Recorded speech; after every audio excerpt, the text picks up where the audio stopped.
Franco è sempre presente. Ce l'abbiamo qua, ce l'abbiamo nel cuore, ce l'abbiamo sempre davanti.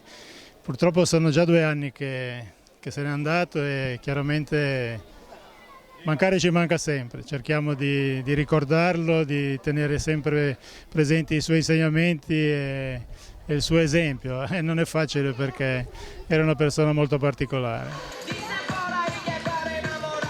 Tanti sport, alle spalle abbiamo il basket, ancora di più ricorda papà. Assolutamente sì, per 40 anni lui è stato presidente e traino dell'Alcione e portare avanti la sua eredità non è stato per niente semplice. Per cui la passione continua sicuramente, andiamo avanti cercando anche di migliorarci, facendo crescere i nostri istruttori, per cui di conseguenza anche il livello di ciò che insegniamo e che portiamo avanti settimanalmente in palestra. Cosa ti ricordi del nonno?